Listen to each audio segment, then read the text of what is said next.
Cancer को रोके, खुशहाली फैलाए, एक उम्मीद फिर से हर दिल में जगाए। चलो लड़ते हैं, चलो बढ़ते हैं, चलो दौड़ते हैं, let's run together, चलो दौड़ते हैं, fight against cancer, चलो दौड़ते हैं, let's run together, चलो दौड़ते हैं, yeah, yeah.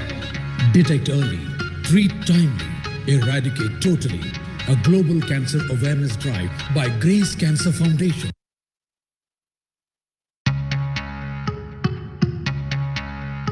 You gotta hit cancer, a big blow. It's time to wipe off this foe. Let's run now and show. Let's get set and go.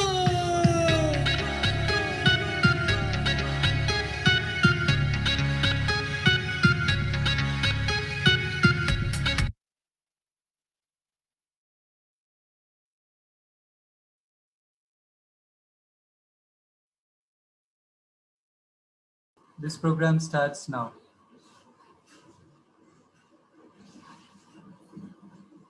A very warm welcome to you, all you viewers. We want to thank you very much for joining and encouraging us. What a wonderful topic. When I say wonderful, for some of us it would be dreadful. But what I mean to say is such an apt topic. For many years, people said the most dreaded word in our life was cancer. And in 2020, that has changed. The word COVID has become so dreadfully familiar all across the globe. But true to the passion of Grace Cancer Foundation, we're looking at something beyond COVID, beat cancer beyond COVID. And whenever there's a raging pandemic like the COVID pandemic, we should not be short-sighted and look at the immediate impact of COVID, but we've got to look on beyond that. And that is why the topic for today, so apt, so painfully relevant, is the impact of COVID on cancer care. We have four wonderful specialist doctors here, and I just want to introduce them to this panel. We have Dr. Hemant Raju, MBBS, MS, MCH, robotic surgical oncologist. Thank you very much for making yourself available this evening, Dr. Hemant. We have Dr. Ravi Andrews. He's a consultant nephrologist at Apollo Health City. And then we have Dr. Amit K. Jotwani. He is the radiation oncologist consultant, and he's the co-founder and the CMO of onco.com, which is a cancer care online platform. And we have Dr. Sai Praveen Harnath. He's a consultant, an intensivist, and pulmonologist. Thank you so much, doctors, for being here. And friends, we're going to just dive right into this topic. Please pay careful attention. You can put your questions right there on the chat in Facebook Live, and we are going to deal with your questions too.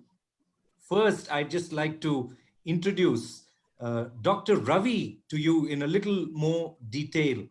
See, in 2012, he was one of the three nephrologists. Nephrologist, as you know, takes care of kidney care in India to perform a successful third renal transplant on the same patient. This happened in 2012. In 2014, he was the first nephrologist in AP and Telangana, the United States, to perform a swap kidney transplant. This happened in July 2014.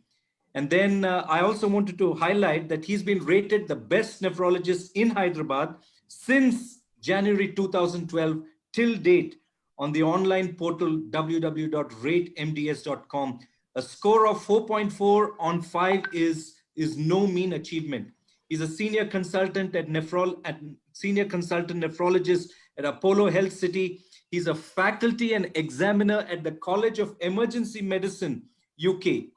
Today, he's going to share a very personal and probably the painful journey that he came out trumps with. And that is his own journey. And I don't want to steal the thunder from him, but I want to say one thing. He's a multilingualist, 8 different languages. He can speak English, Hindi, Telugu, Oriya, Tamil, Marathi, Gujarati, and French. All of you people from these areas will know, will feel very close to him. But over to you, Dr. Ravi Andrews. We're interested to know what is that personal journey that you're going to share with us this evening. Thank you very much, Pramod, for the nice introduction, and good evening to everybody.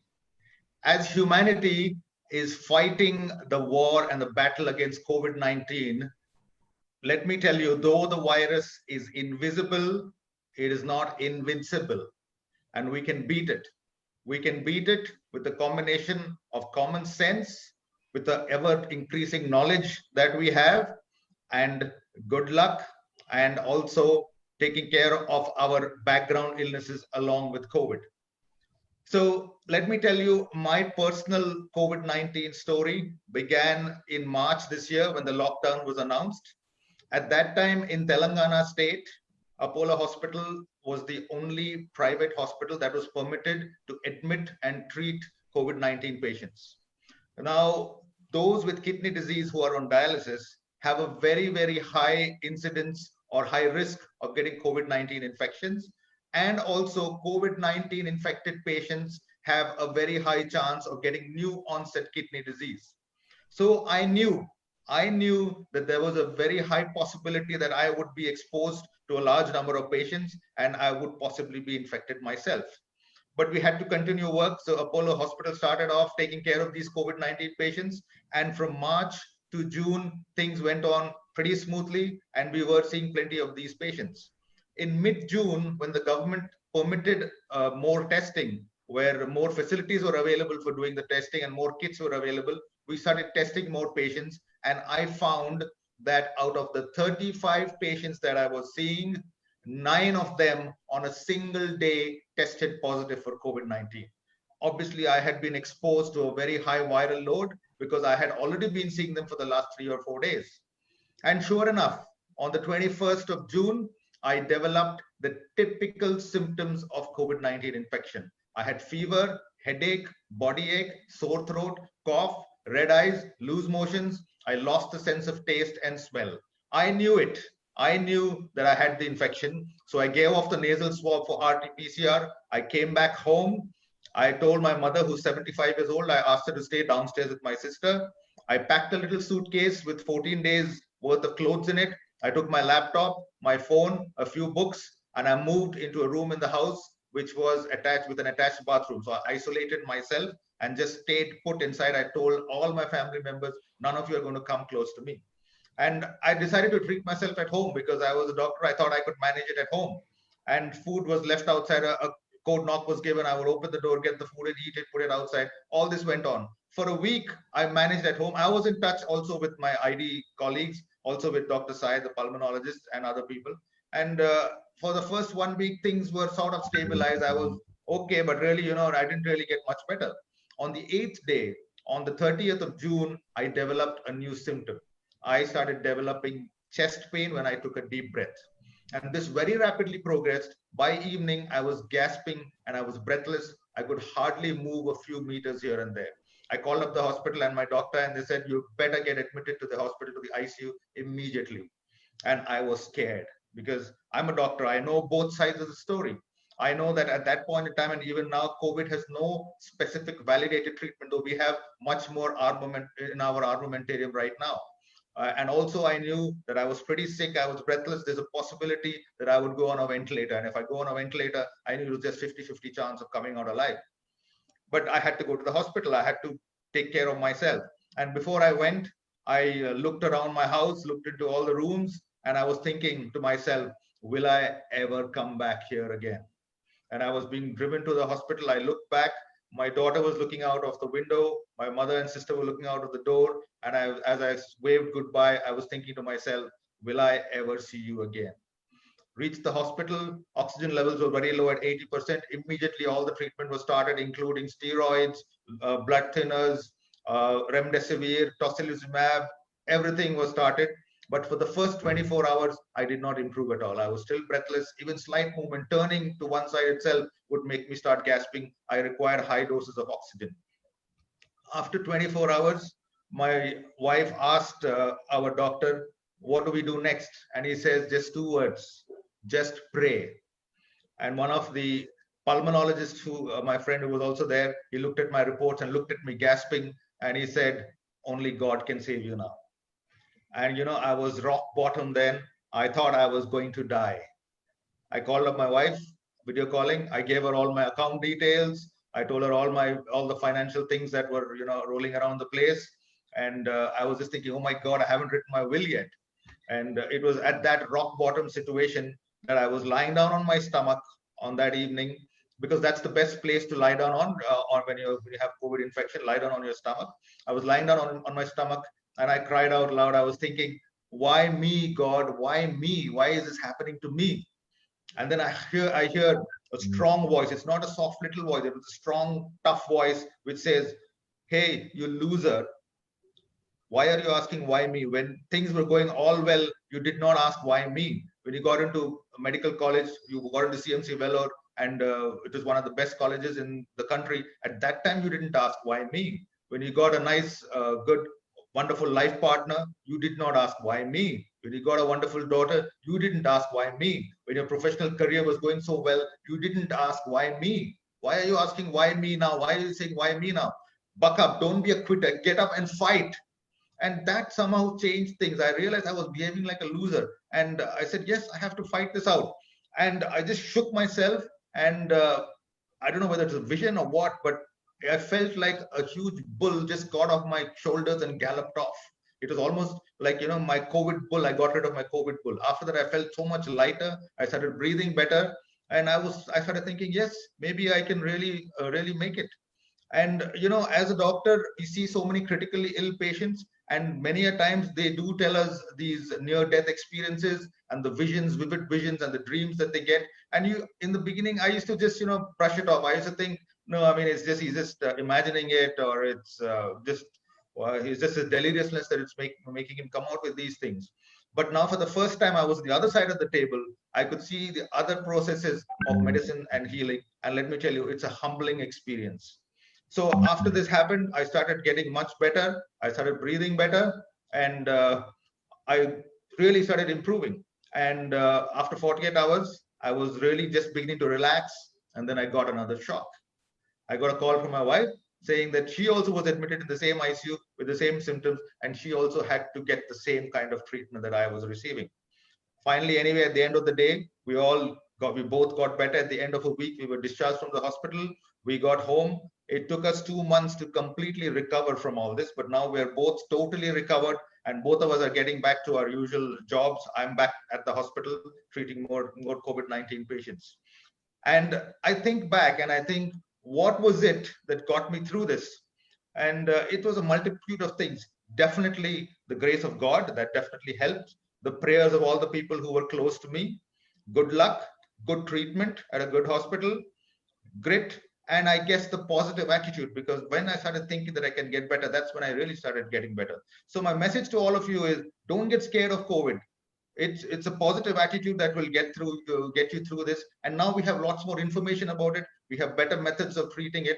And also, don't neglect your underlying problems. Don't just be blinded by COVID and not think about the cancer, or the diabetes or the kidney disease that you have. You should be treating all of them together. And even if you have cancer, even early signs, don't forget to take help. Don't forget to come to the hospitals. The hospitals are safe, the doctors are safe, and they're here to take care of you. Thank you all very, very much for listening to me and for your attention. Over to you, Pramod. Yeah, Dr. Ravi Andrews, that was so generous of you to share so passionately and so honestly and truthfully about your own story. Thank you for sharing so much. We really appreciate what you've been through. And when you're here and when you put up that slide which says from co-victim to co-victor, I think that is really great, and it is so meaningful. I just have a quick question. You touched upon it at the end. Some questions are coming in. We will have a detailed Q&A later. But this very critical question is, what do I do? Do I suspend my cancer treatment? Do I suspend my chemo? Do I stop going to the oncologist? during this pandemic is a very big dilemma that many people are facing. What would you say about that? I think the answer is very simple. COVID will come and go. Your cancer will be there, or whatever the other underlying disease you have. You must take care of it because you don't want two problems. You don't want to have cancer, building up there and COVID at the same time. So you have to concentrate on your cancer, because if your cancer or whatever other underlying disease you have is under control, then you will be able to fight off COVID better. And the hospitals are safe, doctors are safe. You have telemedicine facilities. You can also come to the hospital because all care is taken by all the hospitals to take care of you. And you have to take care of your underlying disease. So don't neglect your cancer. I think that's a very strong message. Don't neglect your cancer. Friends, Dr. Ravi Andrews was actually referring to the other co-panelist here, Dr. Sai Praveen, when he was talking about the pulmonologist. And Dr. Sai Praveen Harnath is a pulmonary, that is dealing with the lungs, and critical care physician working at Apollo Hospitals, Hyderabad. He's also the founding member of the Apollo e-Access program, which provides tele-CU services around India. There's such a long list of accomplishments about him. There's so much that we can talk about, but I just wanted to say one thing. He was 15 years in America, and he really rose the ranks there. He was not only a fellow of the American College of Chest Physicians, but he was also the chair of their executive committee on one of the councils of global governors. So he was a big gun in the American College of Chest Physicians. In 2011, he came back to India, and in his own words, it is to pursue his lifelong desire to raise the standard of Indian and global healthcare through the ethical practice of excellent medicine. So he's a crusader against tobacco, and there's so much that you can tell about him. But Dr. Sai, a pulmonologist, is in great demand now because we're all scared as to what's happening to our lungs and our breathing, and we're really keen to hear what you have to say. Absolutely. Thank you, Pramod. And Ravi, that was an amazing story. I mean, I knew some parts of it, but I was almost moved to tears, man, just listening to your story there. So, but thank you for sharing that so deeply. And I think this is the reality of COVID. It can impact anybody, but the good news is 99% of patients do well. So let's not get caught up in the 1% who don't do well. 99% actually do well. Let's focus on the positive. And why this is important is a lot of people are ignoring, as Ravi said, their basic health issues.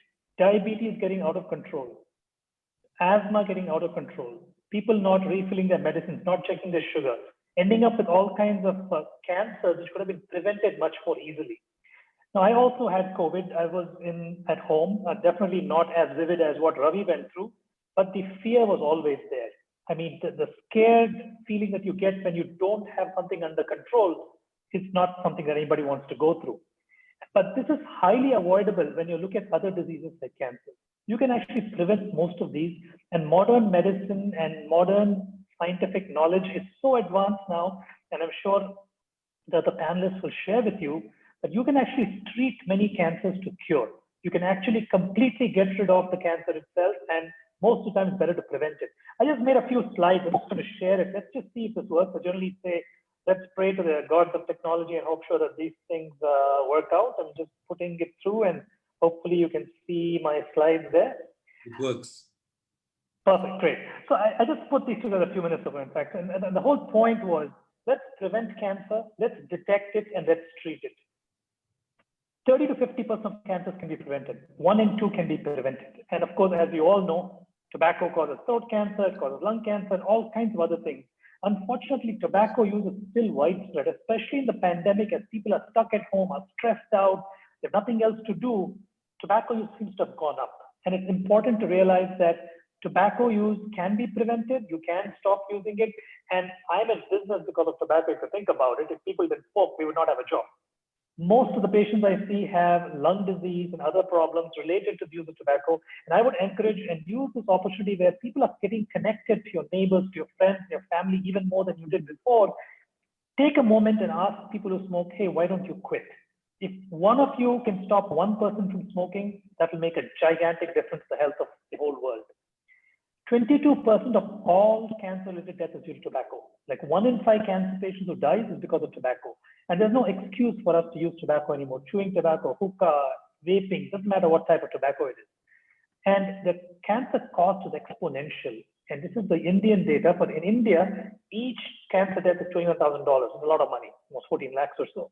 And the whole nation spends billions of dollars just trying to take care of cancer, especially with the economic loss. I'm going to just touch briefly that today is day 263 on the first day of this year. New Year's Day 2020, none of us thought we would be here. None of us thought we would be dealing with something like this. Life is unpredictable, but life is also predictable in its unpredictability. We know that things like this will come along.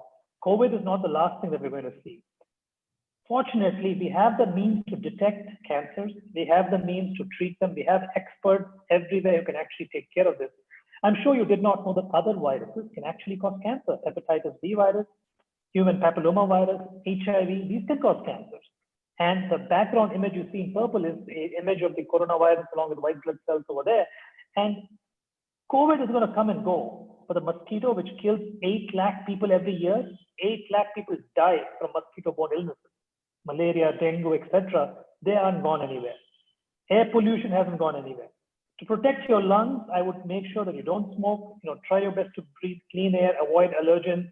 These are the simplest messages you can take to your community, and this is a good time for you to touch base with your friends and family. Well, my secret as a COVID warrior, it's a tough job. My job involves a lot of remote work. I'm seeing patients remotely both in India and the United States. But my colleagues on the front lines, Ravi's been there, I've been a few times in the patient's rooms. It's not easy work. It involves that you have to do everything you're doing, but you have to wear all these protective devices to make sure that you are safe and also keep other people safe. And I think it's important that the community realizes that doctors are here for you 24/7 forever. Please take a moment to kind of recognize your colleagues and friends and family who might be physicians, because they are going through a hard time. And this opportunity by Grace Cancer Foundation for us to share our views, I'm very grateful for that opportunity. I think I just want to close by saying just 2 things. Never stop learning, because life never stops teaching. Help ever, hurt never. The concept here I'm trying to share with you is that as a patient or a family member of somebody with COVID or somebody who has cancer, I think it's part of our mutual responsibility to share with others your own story, to tell people how early detection, early treatment, and close follow-up makes a difference. Every life is valuable. Every human life is valuable. Let's not waste our opportunity to live a productive life. Thank you for the team. Thank you, Pramod, for the opportunity. And Ravi, again, thank you for your story. Thank you so much, Dr. Sai. You speak with so much passion, and it really brings tears to my eye that we have 2 doctors already in the panel who've actually been through, who have successfully come out from COVID. So you're talking with conviction, and that's really great. There are actually so many questions coming in, which I will reserve for the Q&A time. But just one question of a person who says that, I have already put myself at cancer risk by my bad habit. And in this case, it is smoking. Now with COVID, is it going to be a double whammy? Am I going to put myself in double risk because I've not really cared for my lungs all these years? What's the position here? So the honest truth is nobody really knows, because COVID is a new experiment on humanity. Nobody saw COVID before.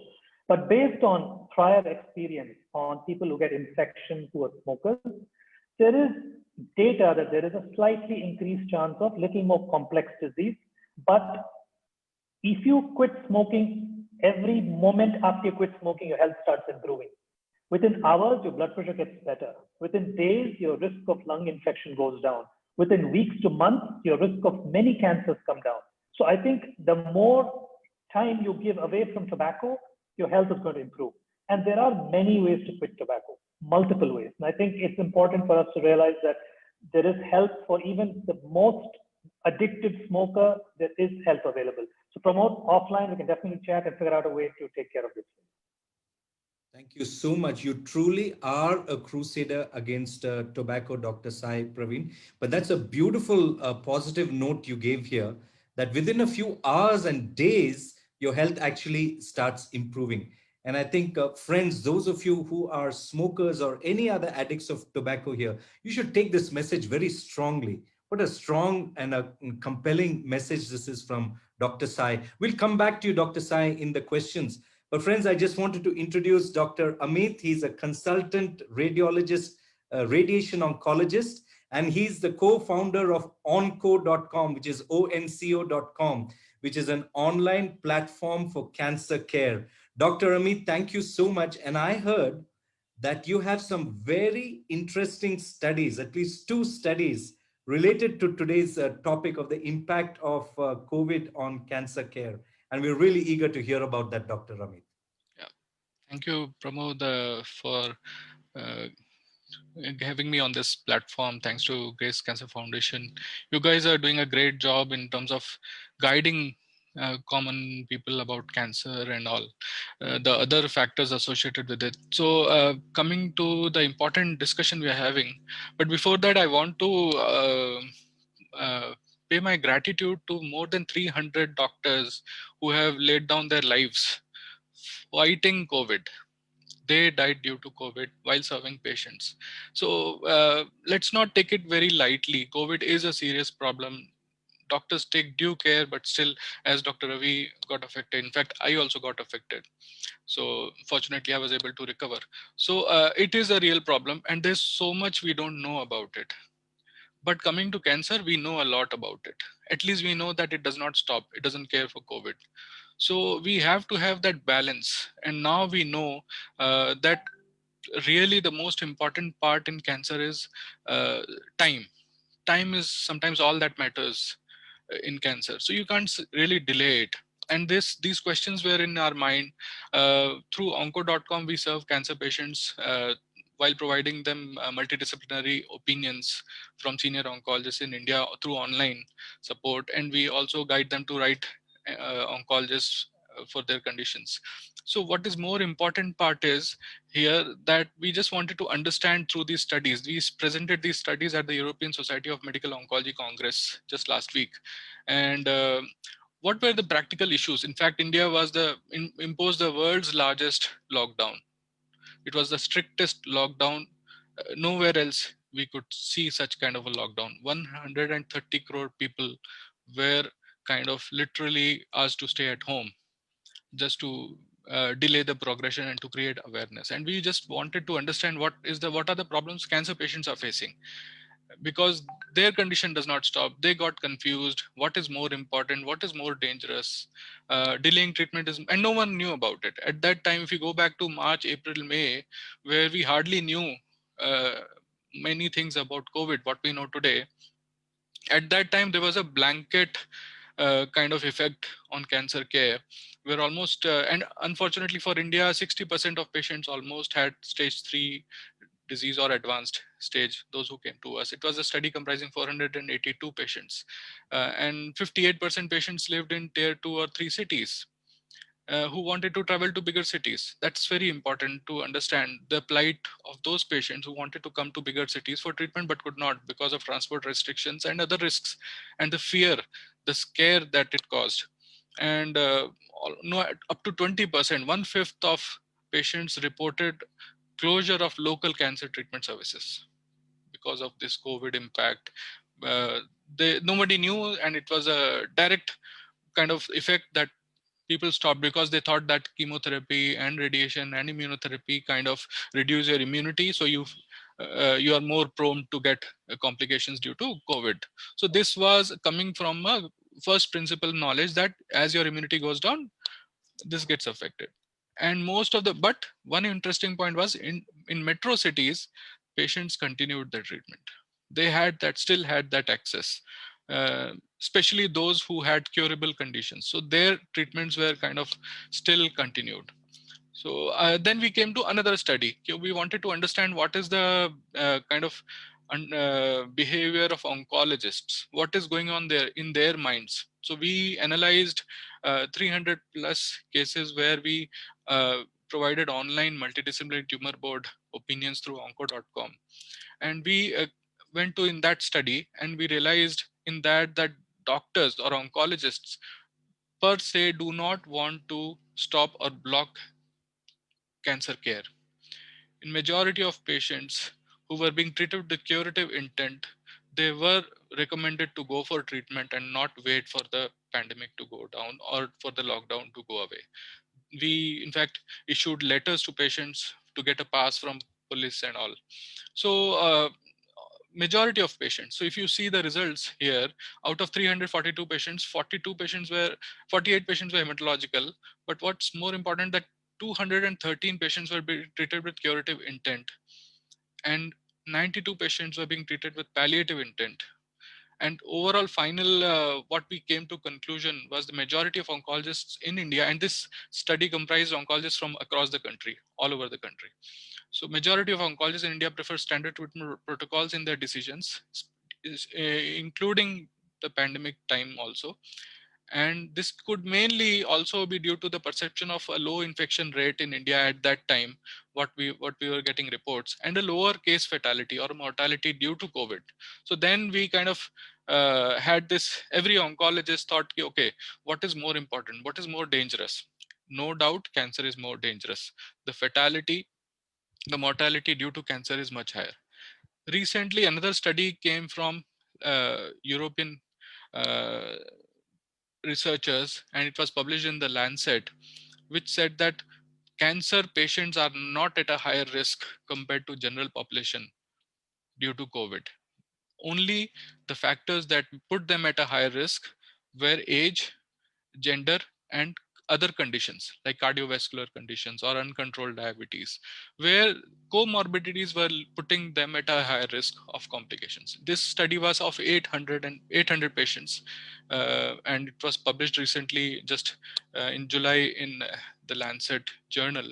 And this shows that, see, cancer need not stop. Cancer care need not stop for for the risk of COVID. We have to continue cancer. We cannot delay the cancer care, and we cannot delay. Precautions are necessary. Coming to precautions, these are one of the toughest, in fact, these are the toughest times for us in India, because now probability of getting infected is much higher as more and more people are getting diagnosed.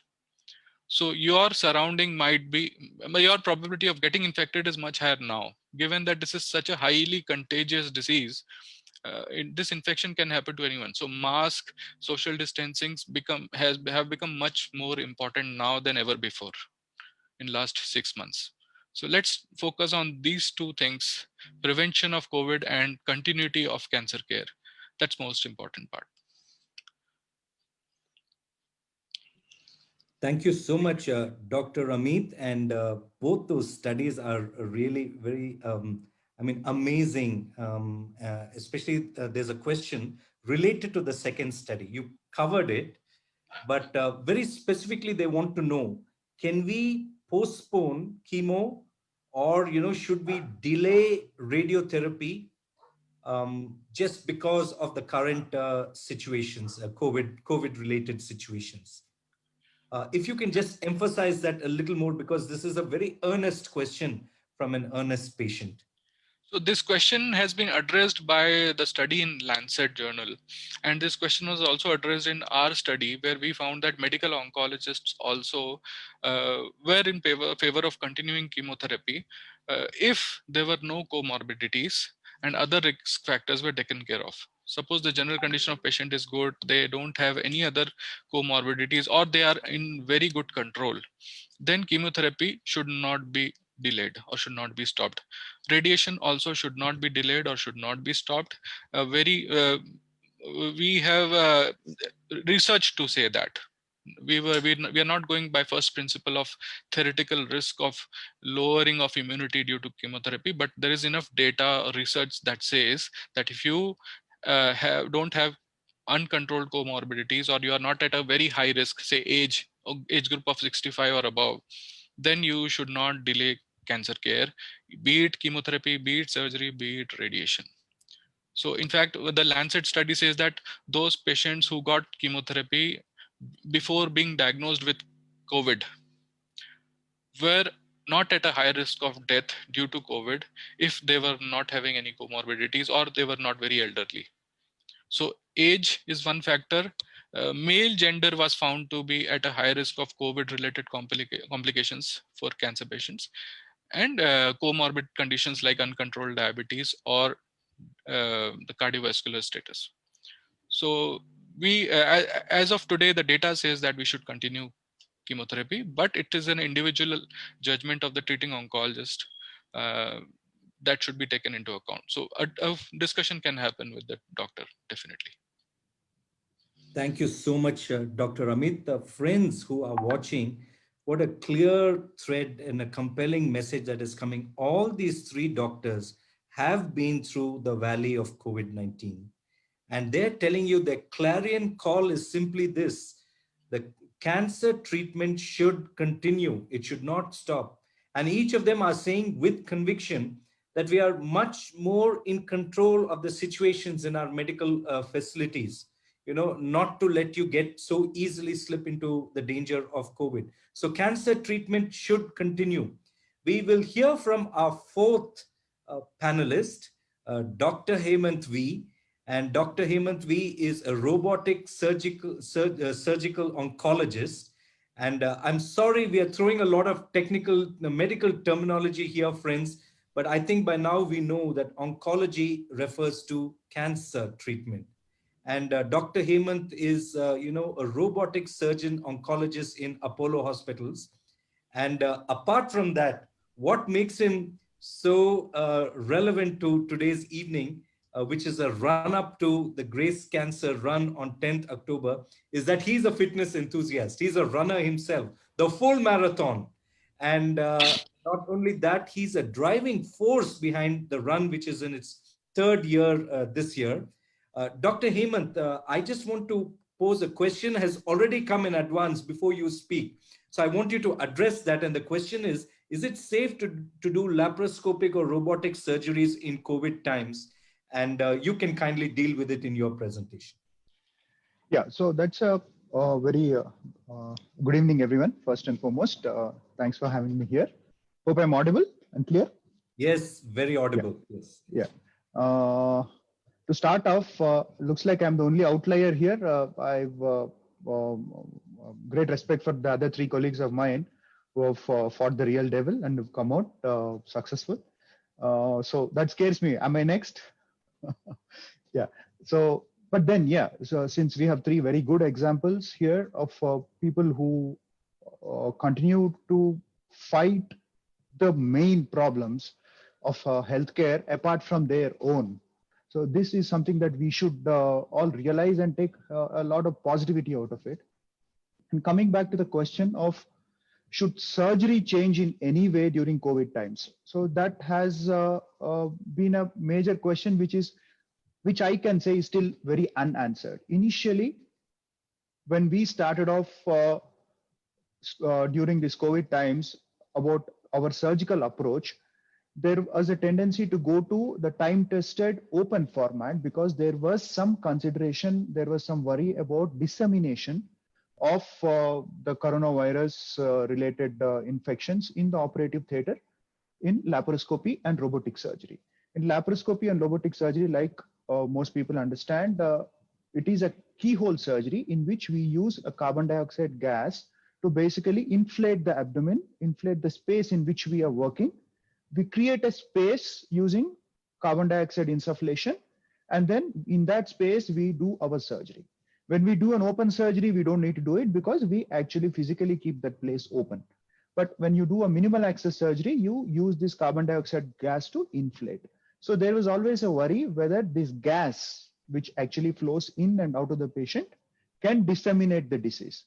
So there, in the initial days of surgery, when we started doing surgeries in these COVID times from March onwards here, the first 1.5 months, the first 4 to 6 weeks, we refrained from doing laparoscopic and robotic surgeries. So thereby we were going back to our time-tested open surgery. But now there is a lot of data coming up saying that if we take the right precautions, now those days were different. In the initial days, we didn't know which patient was an asymptomatic patient. We did have limitations with logistics regarding the availability of the test, the turnaround time for the test and all that. So those times were different. Now, when we take a patient into the operating theater, We know by and large the parameters are very well defined. The patient has already undergone a RT-PCR, his chest is screened, so we know that he is most likely a low risk candidate. Any of us could be asymptomatic, any of us could be carriers. We could still be in that phase where the investigations don't really detect if you are harboring the virus. But now today we have gone back to our keyhole surgeries. We have started doing robotic surgeries and laparoscopic surgeries. There is no detailed study as yet on terms of outcomes, like Dr. Amit was mentioning, that interesting study which was done in UK. And it is probably a landmark here is that it is probably the only prospective randomized controlled study of oncological therapy in a COVID setting, where they have compared COVID patients with on chemo and radiation, chemotherapy mostly, with non-COVID patients, and very good results actually. In fact, there is absolutely no change in mortality, no change in major morbidities as well. So laparoscopic and robotic surgery, to basically summarize, we don't have great evidence, but the trend shows that it is just as safe as open surgery, and so we have gone back to doing our keyhole surgeries. Pramod, anything else for me? Oh, yes. And that was really useful. And some questions are coming in, they're just pouring in. Like last week, it is only towards the latter part that questions just pour in. But one very particular question, a lot of curiosity about, because we mentioned that you're a marathoner, and I noticed that you are an outlier for a different reason. You're the only one. We are all in semi-formals. You're in your running gear. I think that's the Grace Cancer Run T-shirt, if I'm not mistaken. And so there's a little curiosity before I come to the more specific questions as to what is your fitness routine, and is that the reason why you're generally probably safe from various other diseases? Is there any connection to that? See, if I have to say, Dr. Ravi is a much fitter person than me. His fitness history is longer than mine. I saw that he gave his pictures of him as a patient, but it didn't look like a patient at all. So thank you for noting that. Yes, yes. So he's his treating physician. Sai himself is a runner. He runs 10Ks as well. Coming back to whether fitness really helps you, it probably helps you with the recovery. But I don't think your fitness levels basically can prevent you from contracting coronavirus. It's as simple as that.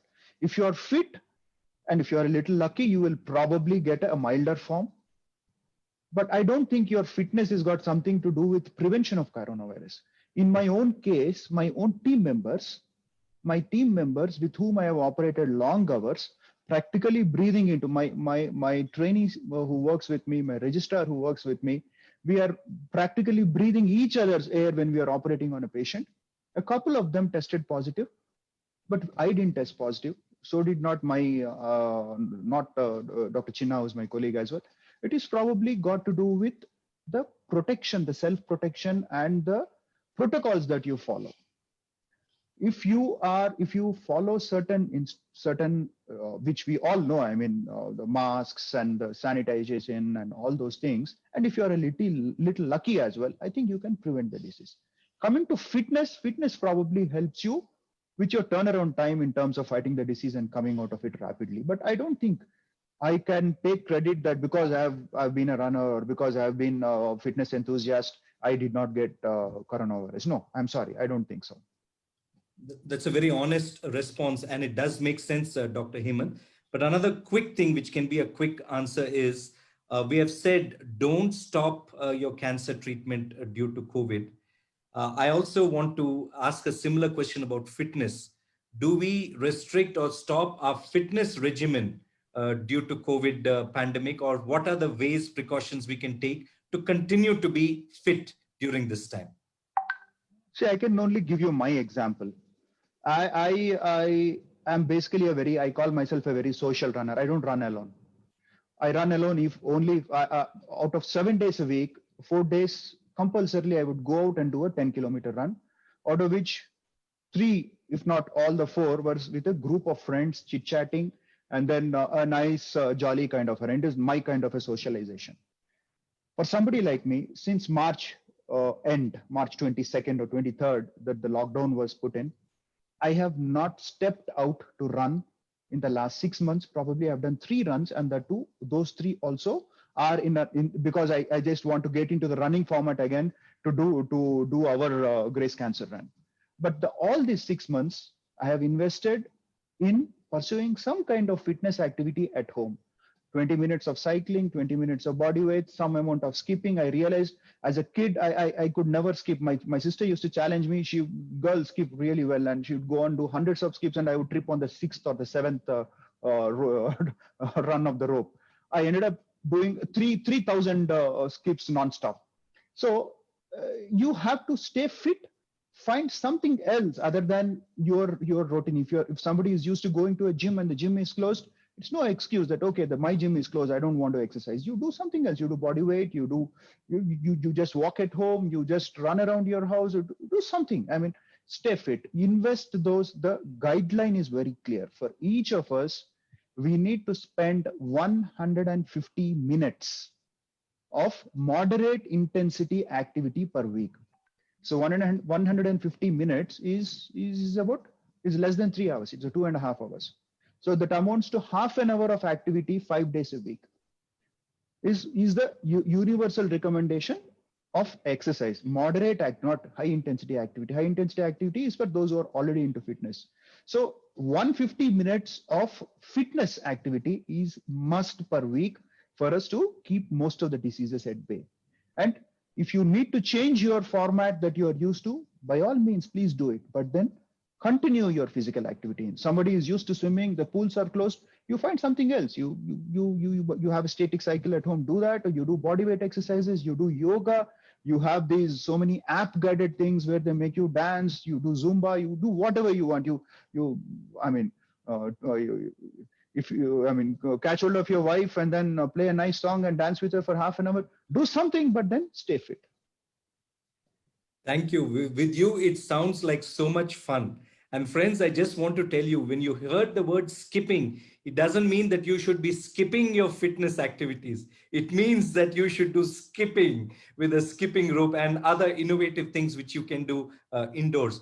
Dr. Sai, a couple of questions just pouring into you. I'll just dive straight into it. But thank you, Dr. Hemant. We'll come back to you.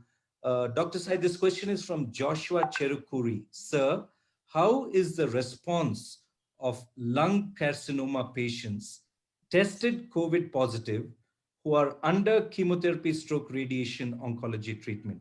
Would you like me to repeat the question, or you got it?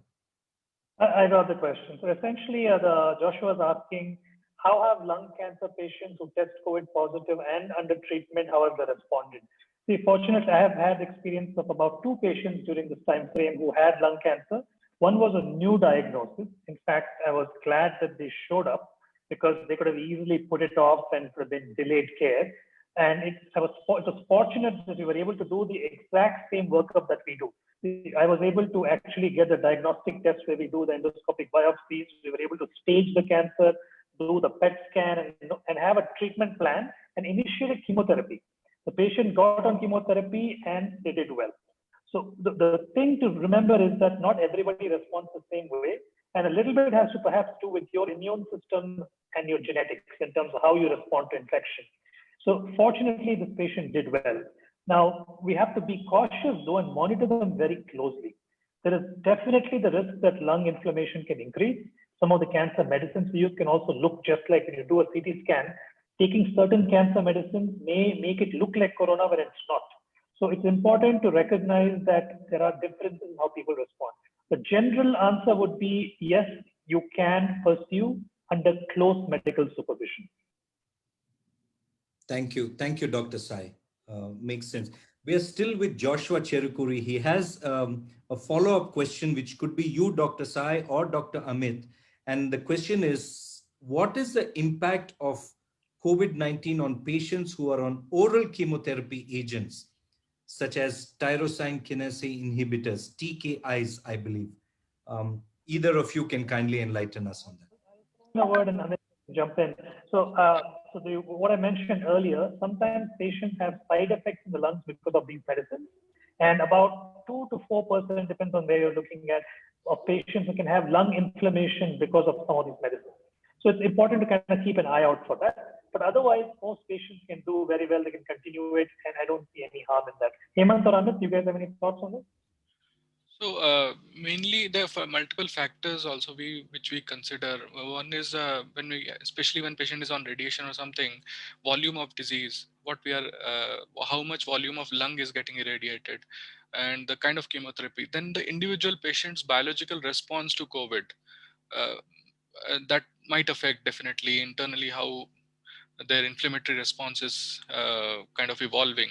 So all those factors are considered before we really we cannot give a one size fits all kind of statement here, but definitely there are some factors which we definitely consider, like volume of disease and the individual patient's general condition, other comorbidities, age, and other factors like I mentioned earlier. So all these have to be considered, and then only we can kind of understand the extent of risk that a patient might be carrying. Plus, definitely, as Dr. Sai mentioned, the drugs have their own effects on lung parenchyma, the cells and all. So how do they interact with the effect of COVID? We don't know much about it yet. So, but overall, what we have seen, there was no mention of, as of, we don't know much about what drug specially causes what impact and all. How is it correlated with COVID? So it has to be an individualized decision.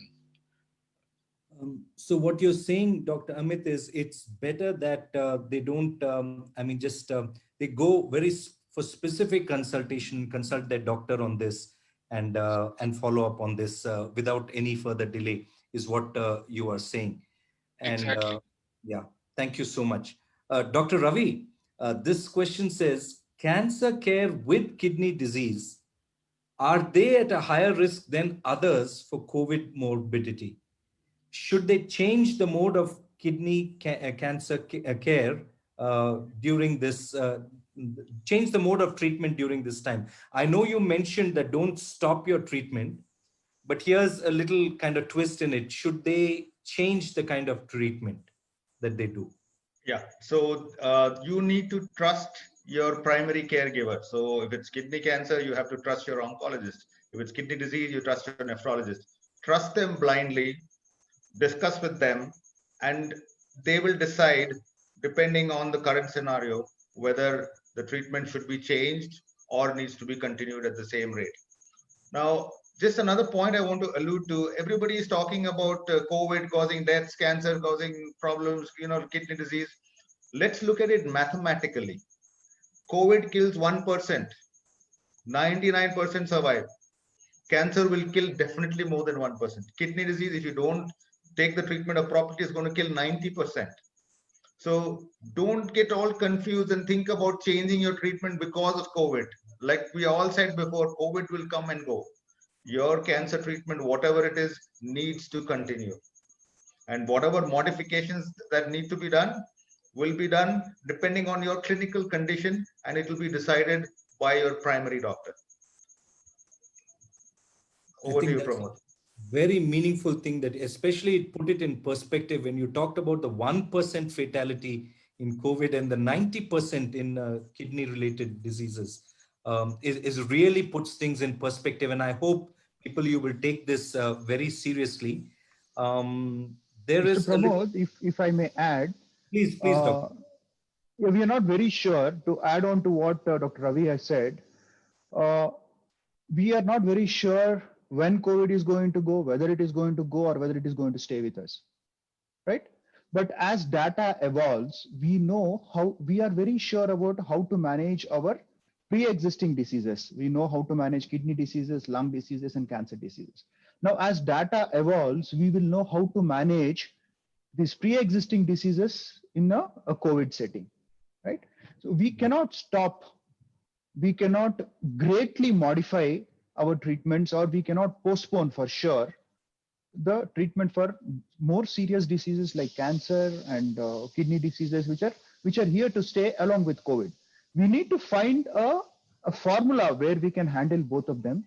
And the data as we see now we are very comfortable using our standard chemotherapies or surgeries or radiation because we know how to manage their complications, right? So nothing much is going to change over a period of time. We might find a vaccine, we might find a cure for COVID-19, but it is going to stay with us in some form or the other. The priority is to not to neglect your other health problems because COVID is around. Because at some point of time, it is easier to manage one rather than managing both. So don't delay your treatments for anything else, especially for cancer. Very true, Dr. Hemant. In fact, a quick follow-up question to that, because there's so many questions streaming in. And this question says, yeah, they want to know practically. Of course, they've heard the studies that Dr. Amit was talking about, but practically from you, Dr. Hemant, on the ground, have the actual surgeries, cancer surgeries, reduced during these past few months? Why is it that you are specifically having this topic for the seminar? Is that what is happening? Is a very candid question to you. It's not about cancer surgeries. In fact, if you look at our operating rooms, right, we have divisions for cardiothoracic surgery, for oncology, for orthopedic surgery, for other general surgical problems, gynec and all. The only ORs which have been full are the cancer ORs, right? So we have been operating constantly all through from March 22nd. But instead of doing 3 surgeries a day, we're probably doing 1 or 2 surgeries not because we are not working, it is because the patients are not reaching us. And we are seeing a very unhealthy trend in the sense that a lot of patients are postponing their diagnosis and coming with advanced problems. In fact, we have operated on intestinal obstructions, which are very common in a low socioeconomic setup or in a rural setup. That is a delayed cancer of the intestine causing blockage. We hardly see those in an apex hospital like the one in which I work, right? So we are seeing those cases. It means that the patients are staying home till the problem really magnifies and goes to an advanced stage.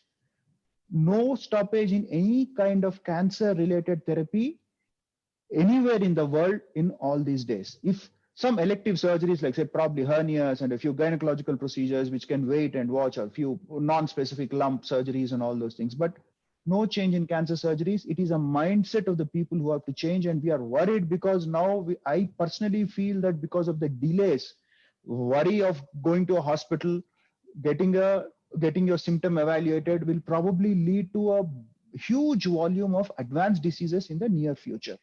This is what is scaring us. So what cancer should have been treated in March, if you come for treatment in say August or September, it would have probably gone from stage 1 to 2 to 3 to 4, right?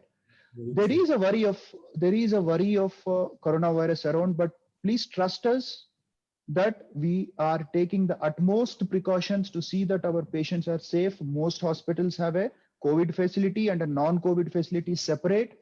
So COVID patients and the general patients who require therapies for other things, there is no mixture, there is no admixture, and utmost care is taken to separate these two things.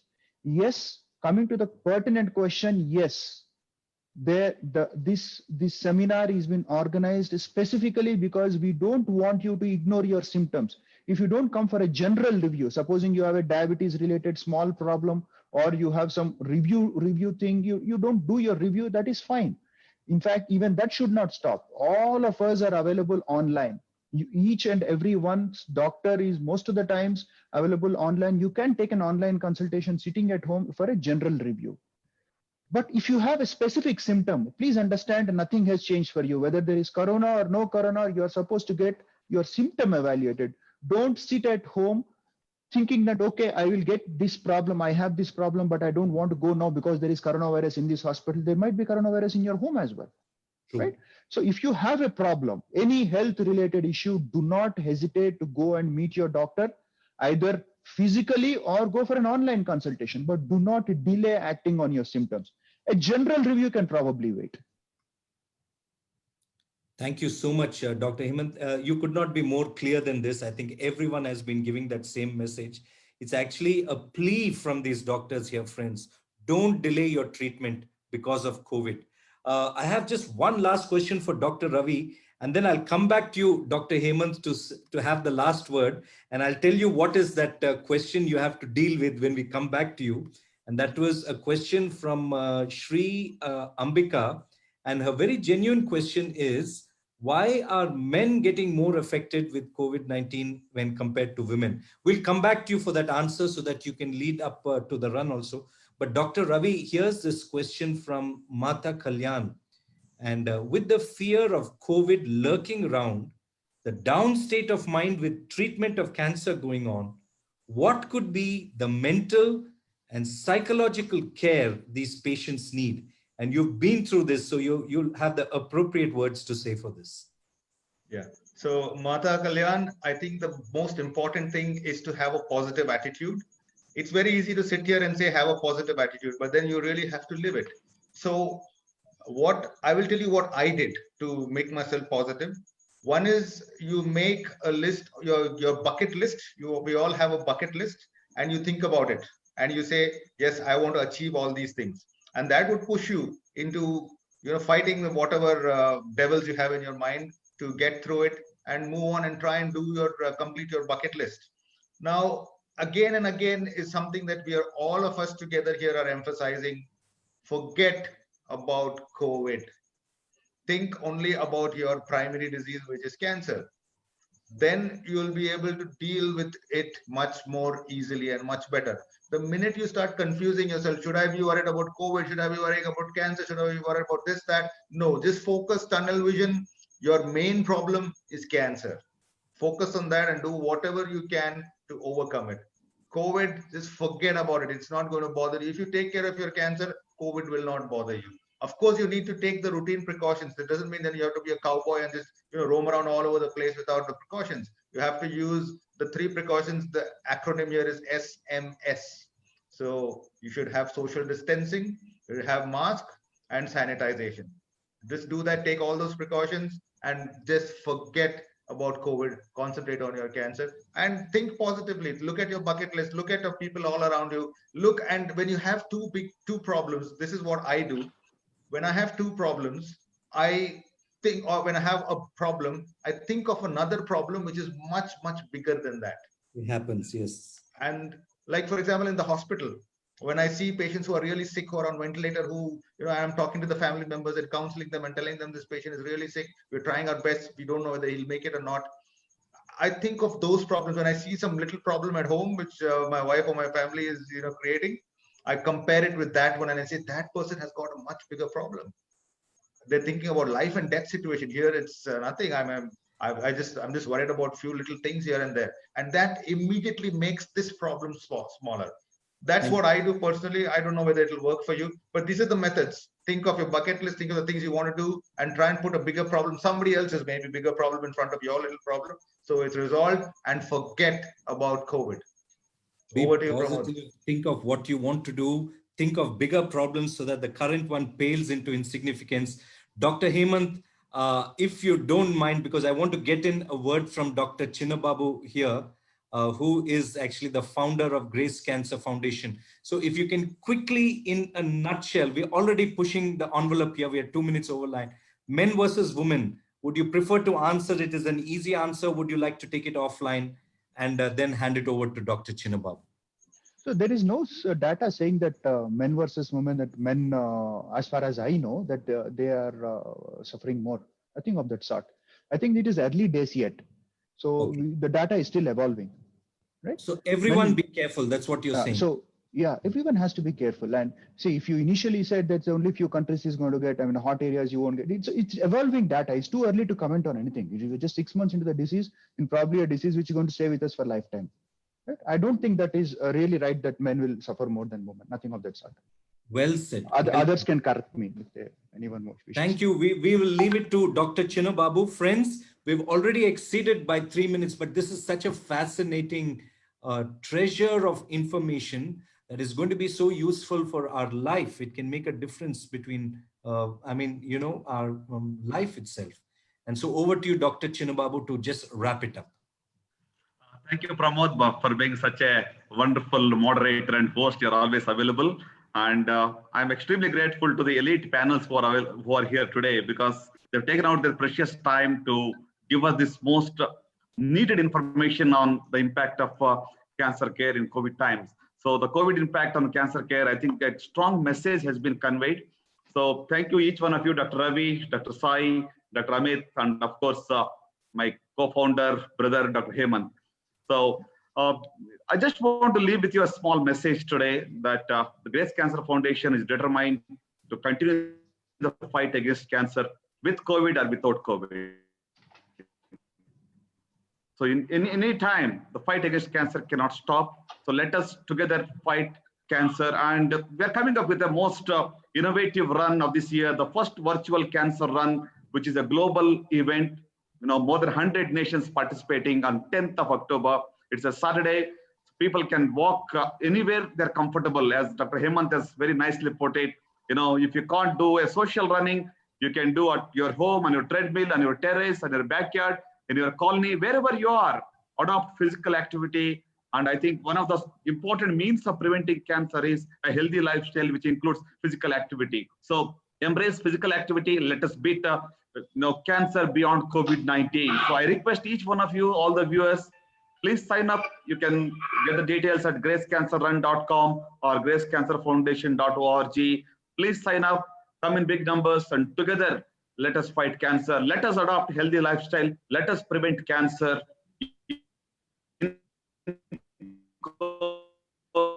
COVID or beyond COVID. Thank you so much for the patient impact of COVID and cancer care. Thank you. Thank you, Dr. Chinna. I want to thank all of you for your participation. Many of you have said that, thank you to the panelists. And I just want to convey from the audience, a big thank you to all the panelists. I sincerely apologize to those who could not get your questions answered. But there is a promise that offline, this discussion in some sense will go on. So thank you. Have a good day wherever you are. Thank you for joining in. And let's beat cancer with COVID. Let's look beyond COVID at cancer. Let's continue our treatment and let's emerge victorious from whatever we do. Thank you and a good day to each one of you.